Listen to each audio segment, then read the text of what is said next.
Hello, this is Nathan, better known as CrazyhermitDM, and this is my podcast, The Hermit Homebrew.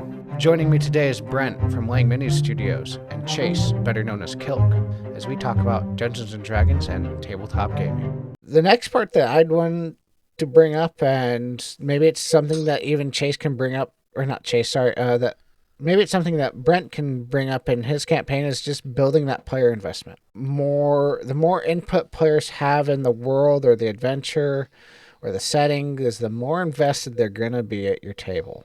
Example, like Session Zero isn't just about mechanics, like we've been talking. It's about making sure every player has a personal stake in the adventure to where it's their character's journey and not just, going on an adventure. Do you guys have any new players that are running a published adventure or homebrew setting that they'd like to reference? For instance, when you're going through like these kind of questions, is this player based off so-and-so? I think I mentioned it'd be cool to play a Doctor Strange type wizard. Mm-hmm. Yeah. Yeah. Or a giant turtle brute. If I ever play Curse of Strahd, I'm playing a Kensai monk, and he's going to be one of the Belmonts from Castlevania. There you go. It's gonna happen. One of my players is playing Harry Dresden. Oh, from the Dresden Files. Yeah. Okay. Yeah. No, all right. In the campaign that I'm creating, his exact words to me when I was like, "Do you know what you want to play?" And he's like, "Well, I'm not very creative, but I know Harry Dresden's a wizard, and I've read those books, so I'm just gonna play Harry Dresden." And then he just asked me for assistance in helping him create that. And it's funny because we actually ended up landing on Wild Mage. Really? Because random bad things happen. Oh, okay. Yeah, that's true. And he's not casting spells from like a wizard book, right? So he wouldn't be a wizard. Yeah, because he just has he has a staff. Mm-hmm. He has a blasting rod. And like something, there's another thing that Dresden uses. Yeah. I only read like 2 or 3 of the books, but I remember like really liking them and like the setting and like more of a modern like setting. And he really, man, I remember when he really screwed over his friend who was a paladin, where he had like a holy sword, and like Dresden really screwed him because he ended up destroying the sword. And the guy's like, "That was a gift from the Celestials, you dick." So it's like, yeah, that was like, what the hell, man? He even named his character Dresden. Okay. The other wizard it'll be that, cool. Yeah. The other wizard I wouldn't mind playing if I could figure out how to bring them into D&D would be Constantine from DC Comics. Yes. Constantine would be good. He'd be a lot of fun. Because he's a little Would he be a warlock? That's what I was just thinking. Would he be a warlock? Like he hasn't made like a pact with anything, yeah. But I don't know. That'd be weird. He'd probably also be some kind of sorcerer, maybe? Divine soul sorcerer or something weird. Yeah. Outside of D&D, there's not a lot of wizards, right? That stereotypical wizard stance of like holding the spell book and casting your wizard spell from your spell book while it's open. That doesn't happen a lot anymore in fantasy mages, right? A lot of them now are basically sorcerers that can naturally cast their spells, or they're using a wand, right? Say in Harry Potter. Or Gandalf. They have a... Okay, I'm sorry. Yeah, Gandalf was not a wizard. Focus. Gandalf was not a wizard. Gandalf was an eldritch Technically, knight. Technically, he's an Asimar. Yeah. Well, okay, technically he's a freaking angel, yeah, but Gandalf one-handed a bastard sword with a staff, with monkey grip, and he only casts like cantrips, maybe a level 1, maybe a level 2 spell. Gandalf is not a wizard. He is a... In the movies, in the books, he was doing a lot more. That is true. In the books, he's... Yeah. He's a monster. And he did cast that daylight spell, when they were doing that charge down to Helm's Deep. And... Not to be the guy with the glasses going, well, really? Well, in the books, and if you read the Similarian and the appendices, like, okay, whatever. I was obviously going off of the movies, but fantasy mages just don't have books anymore, it seems like. Yeah, that doesn't mean they don't reference them. Right. They have tombs and stuff like that to hold knowledge. They have their ancient libraries where they can, do all of that. But yeah, largely in fantasy, you don't see wizards carrying around big stacks of books. And yeah, they just have their focus, and it's from their mind. That's the other thing that, you want to ask, your players, or at least, if you're a player, you should really be asking your game masters, what is the how accessible is magic or technology? Yeah. If you're running Eberron. Oh God, yeah. Everyone, technology is all. Oh, yeah, they have a freaking magical subway and trains, Exactly. airships, and all that fun stuff. Yeah. Which you would expect to see in a lot of these highly fantasy worlds, to be honest with you. If we're assuming technology moves Linearly, kind of yeah. down the same flow that we had here on Earth. Like imagine if everybody now could just randomly cast something.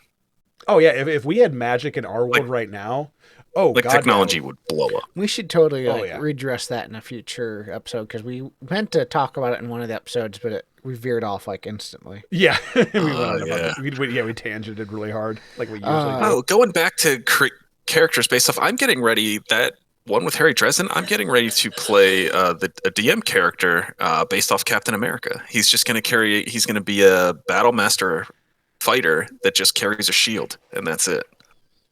And I'm going to take all the shield maneuvers, and I just adjusted the shield to also be a throwing weapon. So he's going to have throwing weapon, defensive stuff, all kinds of. It's going to be cool. The only thing I can think of is that shield needs to have the magic effect on it returning. That was a big thing in 4th edition. Every enchanted item had, in quotations, returning on. Yeah, you could hold your hand out and you could touch the weave and pull the magic weapon or the magic item to you because it's attuned to you. Yeah. But yeah, so just that's cool and all but once you throw a weapon, you got to go pick it up or have a dog, fetch it to you. So magically, you need to have a way to. The Captain America just bounced it off people and it came back to him. Okay, if we're gonna argue physics of Marvel, Captain America's shield didn't follow its own lore. It was a metal that negated like kinetic energy. He should throw that, hit a wall, and it just falls down. It shouldn't bounce off anything. To be the middleman in both of this, technically D&D is very comic booky. Oh, extremely. Yeah, extremely. The other thing, I'd be asking, especially, is and we already know it thanks to Brent kind of talking about it, is what is the primary adventuring environments? Yes. We know we're going to basically be going to a Svartalfheim or an Underdark in our setting. Does the DM, or is it going to be a generalized thing? Is it going to be urban? Or are we going to start off in a city? Or is it Out of the Abyss where you start off all in jail? Yeah. Or is it Rime of the Frost Maiden where you start up in the far north? Which is it sounds pretty fun, honestly, despite, it being very desolate. Yeah, well. With my campaign starting in Svartalfheim, being in the Underdark, it probably would not make sense for people to make a character that is a flying one. Because, there's you're not going to have a whole lot of chances to fly. It's just, you wouldn't have that ability, or you shouldn't take that ability when there's no chance to use it. And so are you saying that the ceilings will be less than 30 feet high in the Underdark? For the most part, yes. Unless, yes, there will be large chambers that you find that are naturally occurring, or even some that are artificially created, like in the cities that are in big chambers. In the yes, in the Domandrel campaign, you guys headed out into the kind of I guess the wilds of Svartalfheim.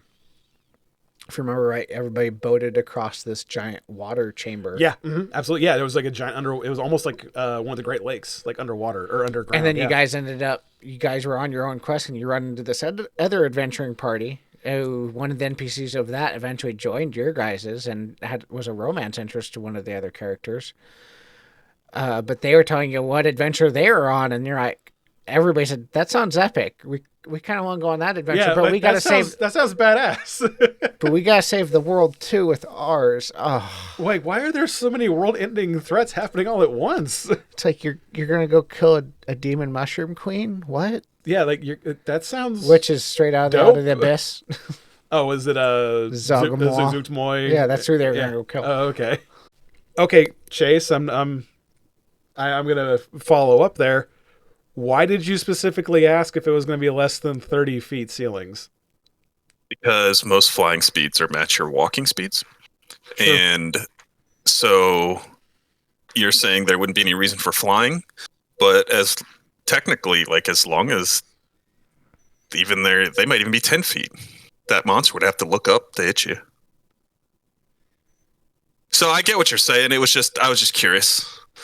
Oh, I wasn't planning on playing a flying character either way, but no, it makes sense. This is I just felt you were looking at it from an open sky standpoint. I was thinking more linearly, like left to right, forward and backward. I was not thinking vertical, which is a terrible way to look at a flying speed, because that's the whole point, is to go up and down. But no, this is why you have a session 0 and talk about stuff like this.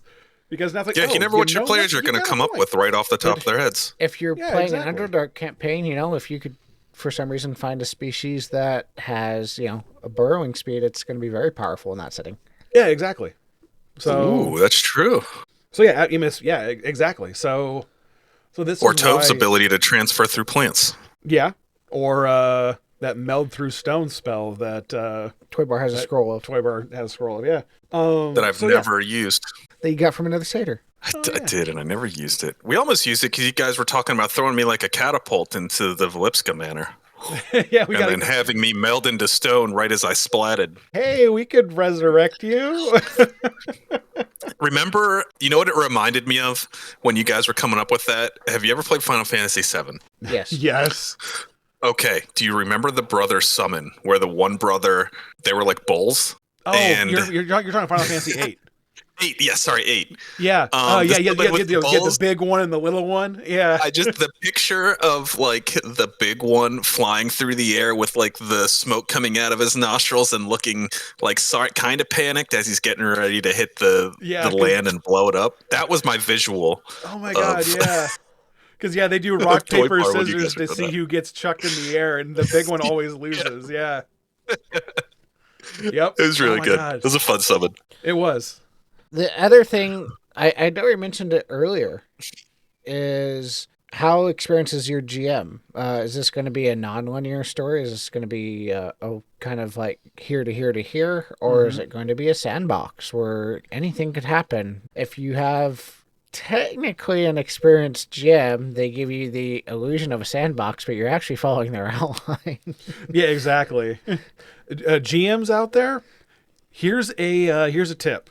If you want to bring the illusion of a sandbox to your game, you only need to make up 1, maybe 2 cities. Yes. Because you look at a map and your players can go, oh, we can go to this town, we can go to this town, or we can go to this town. In your mind, all of those towns are identical because it doesn't matter. They can go to town A and they can run into the governor and all of the blacksmith and all of the quest stuff can happen from that town. It doesn't matter about the other 2 because chances are they're not going to go to them. Now, if I'm such an overplanner. And so am I. I'm going to have like a whole bunch, If you are an overplanner though, like Game Master, and you're listening to this, Dozone 5e, they have an entire town generator. Mm-hmm. You just copy paste that into a Google Doc, change it as much as you want, and that's what I do. Yeah, there are so many resources out there to help you create. And that wasn't around back in 2009 2008 when I started. All we had was the Dungeon Master's guide of, hey, here's how to make a city. There's like, actually, I take that back. Dozone's been around since like 2010 or 11. It started about a year after I since the internet's been gotten its powerhouse, the powerhouse that it is. Yeah. But yeah, there's a lot of tools out there to make some cities and stuff if you really need it. But don't think you need to make like 30. You don't. You really don't. And if you're an overplanner and your players don't use it, put in your back pocket for the next campaign. Maybe you'll use it then. Honestly, if you are like dead set against AI, which more power to you, it's going to take you longer. But if you're not dead set against AI and use it as a tool, such as I do, AI is the devil. Chat GPT's another great, especially if you're not trying to publish anything or rip anyone off, you're using it for your personal game. Chat GPT's a savior for helping make up things on the fly because you have basically your own robot DM assistant. And we were talking about the next thing on my list of just kind of, because I made like a general kind of overview list just because I wanted to kind of hit all the general topics of what's the starting level going to be. Are we starting off at 1 brand new green adventures, or is it going to be like Brent's campaign where we're starting off at level 3? I don't even know, like with your campaign, Chase, if we're going to be higher level or starting off at 1, or I know I mentioned going to other planes. Level 1. I am a big proponent of starting off at level 1. And I know that goes against what a lot of DMs do, because that's at level 3, right? Is where everybody get. Generally, level 3 is where. Well, and that's the weird thing about D&D 5.5. Everybody gets their class specific stuff at level 3, right? Which and is I believe weird to me for a lot of different reasons. Because and I don't disagree that it's a little strange, but I also look at it as that they're allowing you to build into that subclass. Well, yeah, well, the thing is, it's not even that. It's like you're a warlock with the 2024 rules in particular. There's one kind of glaring, in my opinion. The warlock thing is super weird. I agree. Yeah, that is exactly where I was going. The warlock doesn't even know who their patron is, but they already have powers.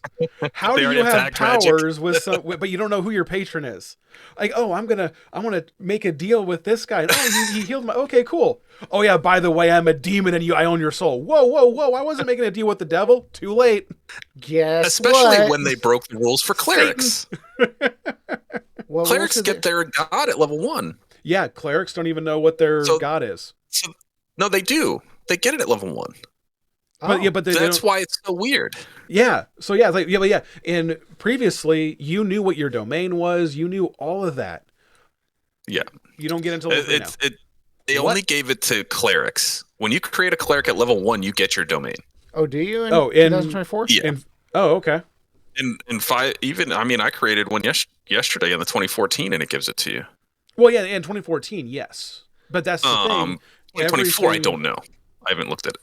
I think in 2024, the reason why they said everything happens at level 3 is so that everyone's on the same power level, which I get mechanically, but it doesn't make sense thematically.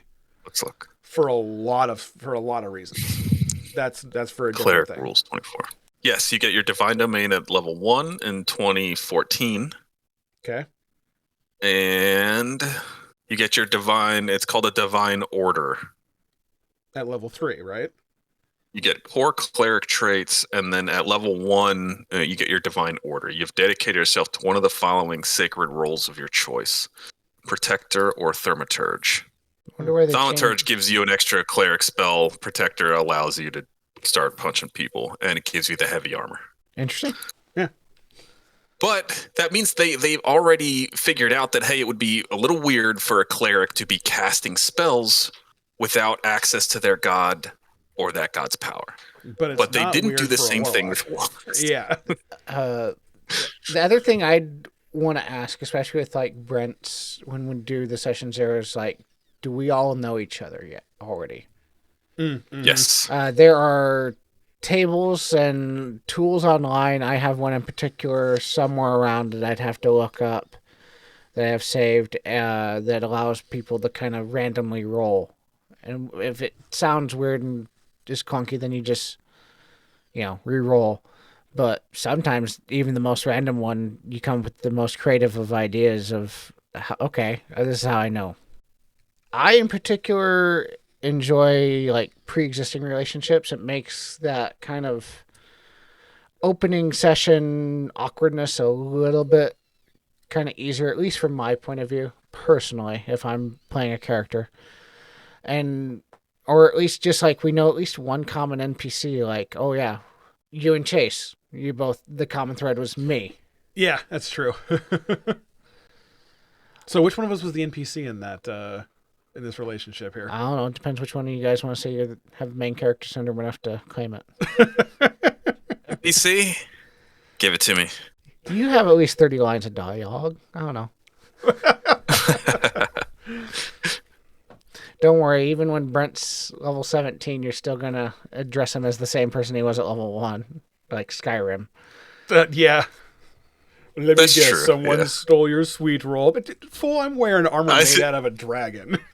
Toy Bar still refers to him as the captain. Yeah, you don't say his name. You just call him Captain. Yeah. To be I'm fair, he still refers to Rama as detective. I mean, because it's only been like a month or two. yeah. Which is crazy when you put it in perspective like that, to where you go from a level 3 person that is like just figuring out how magic works, and then a month later you're like ripping open the fabric of reality. And I will admit, Yeah. in my usual campaigns, if I'm not running like a published thing like I was and converting it to my own, I am a big proponent of non-time sensitive things and letting it stretch out. I think like in the Cade campaign, it lasted it was in game it was a year. oh, okay.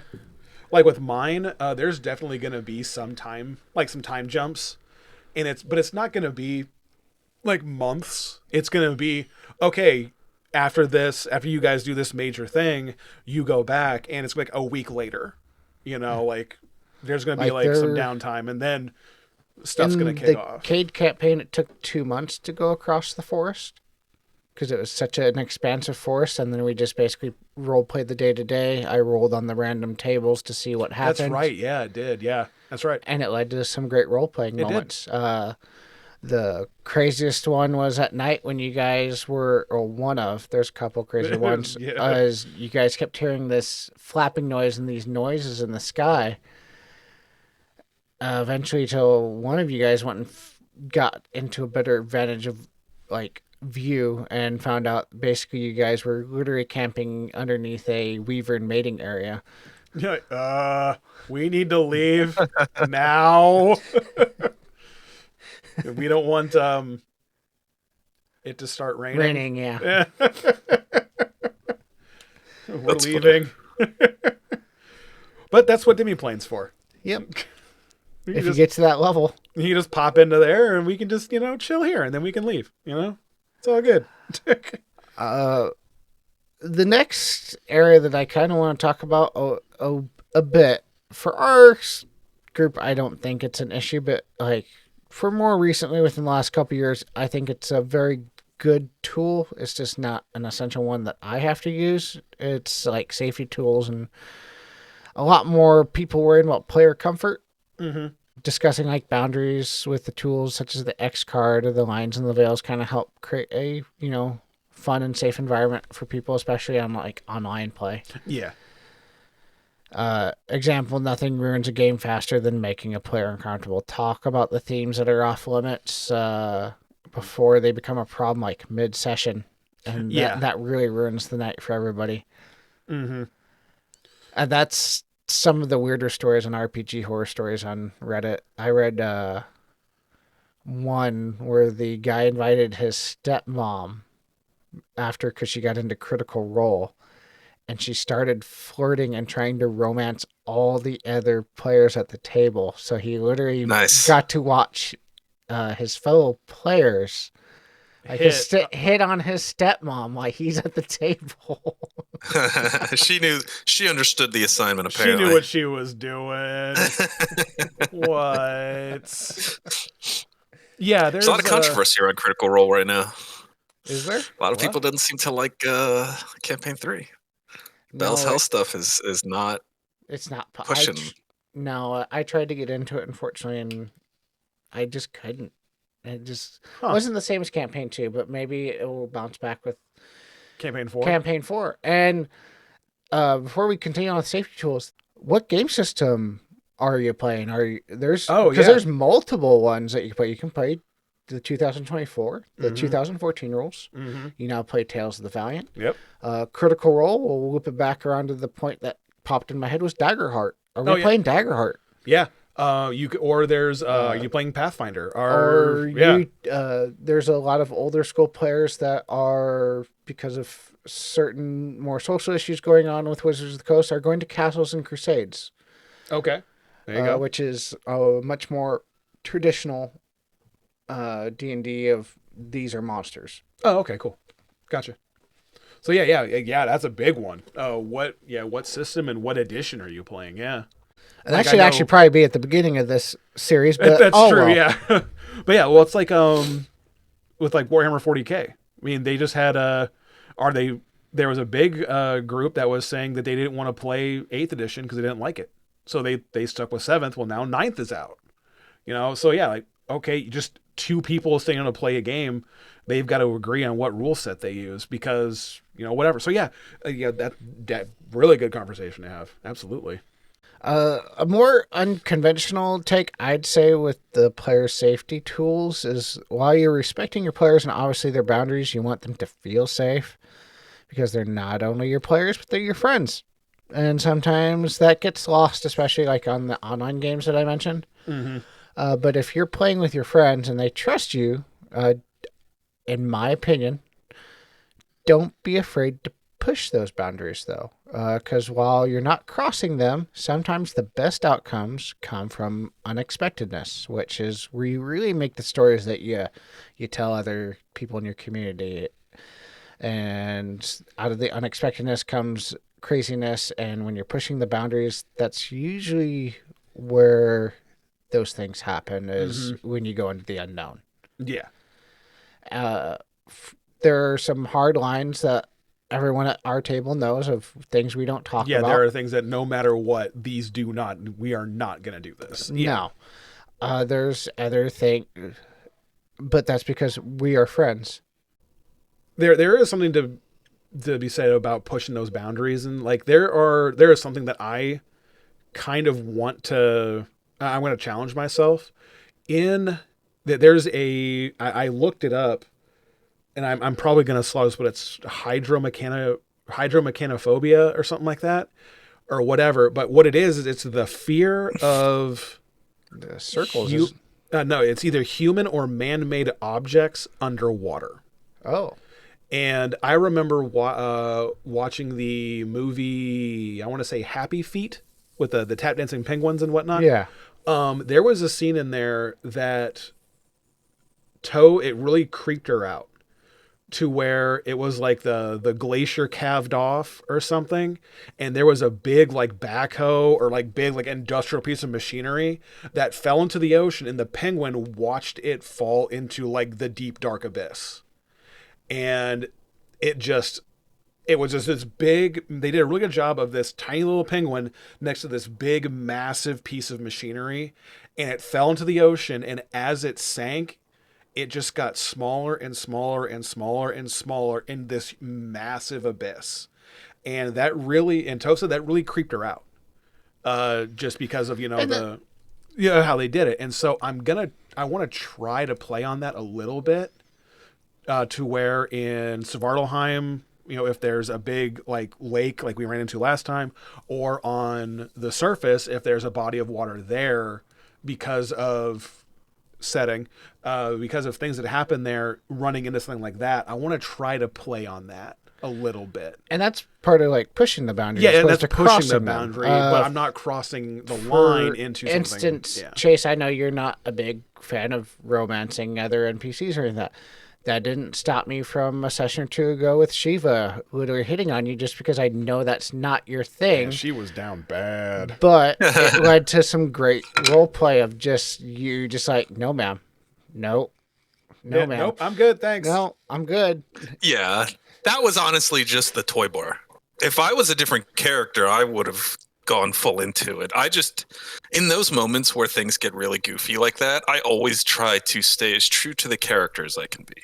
And to where it's what my character would do isn't always a bad thing to say. No. Right. But I guess that's more my unconventional view. Is like I feel like you're trying to put me in a weird spot. Yeah. Because I know Toy Bar is not that way. Isabella was all. Oh, yeah. Oh. And if I had started engaging, then there would have been a whole nother dialogues that would have happened with Isabella. And I basically just played it out in my mind as like Toy Bar would know that this would cause a lot of drama. So he's just going to be like, no, thanks. I got to do stuff. Oh, so Toy Bar does care. No, he just doesn't want to deal with drama. I can respect that. He cares enough about it affecting him. Understood. That makes plenty of sense, honestly. that That's makes how I perfect- play That makes perfect my sense. character in real life. That makes perfect sense. Me But too. if you guys have like a different, like that are listening to this, if you guys have a different view on this, like we're friends. We've known each other, like I said, for years. So we know how to kind of push the boundaries without crossing them. If you guys have a different view on that, leave a comment or, tell us what you think. Hey, tabletop gamers. Thank you for watching this episode of the Hermit's Homebrew. We come out with new episodes every Wednesday. Remember to like, subscribe, and share with your friends as we continue to level up and grow.